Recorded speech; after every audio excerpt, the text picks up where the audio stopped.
हाँ होगी शुरू।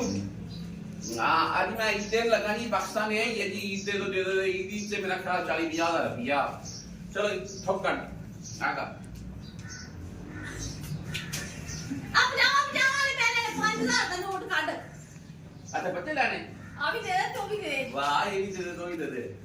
अच्छा मैं बच्चे काटता जी, खोजो वीडियो पूरी बंद कर दो। हाँ जी लो जी नीला नोट। हां ये तो दिन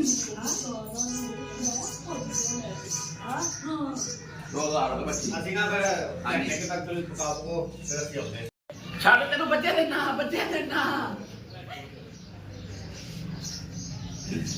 तीन तो चार 5 पूरा कर। 4000 ही दे दी नू।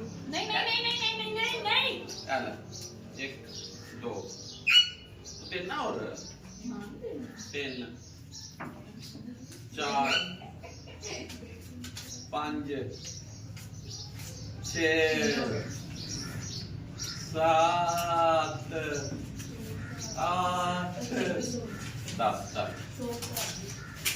पता सी तेरा बस जी। बिस्मिल्लाहिर्रहमानिर्रहीम, अस्सलाम वालेकुम जी। ईद पाकिस्तान। और मेरी चप्पल देख लीजिए आप, ये मैंने जे डाट वालों से ली है और खेड़ी। और ये ईद की तैयारी है जी, घड़ी रिंग और हल्की सी मैंने मेहंदी भी लगाई। अच्छा मैं गोश्त लेके आया हूँ, वो आपको मैंने वीडियो दिखा दी है गोश्त की स्टार्टिंग में। तो अभी तैयार हो गए, ईद के लिए जा रहे हैं, बाकी आपको व्यू दिखाता हूँ जी।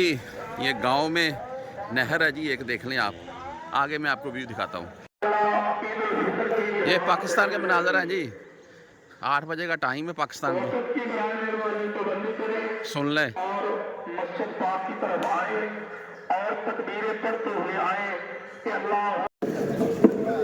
हाँ जी ईद की नमाज पढ़ी जा चुकी है जी, जफ्फियाँ डल रही हैं। अच्छा शोर डाला हुआ था, मेरी जुत्ती गिर चुकी है। हाँ जी ईद, अच्छा ईद नमाज के बाद ना हर घर में बनती हैं फेनियाँ, वही चल रही हैं। आइए देख लें। हाँ जी तो ये ईद शुरू हो गई है जी। ये लीजिए अहमद साहब 1000 रुपये, आप फैजी भाई आ गए नहीं। अच्छा जी ईद शुरू हो गई बच्चों की हुण, अगे अगे वेखो तुसी।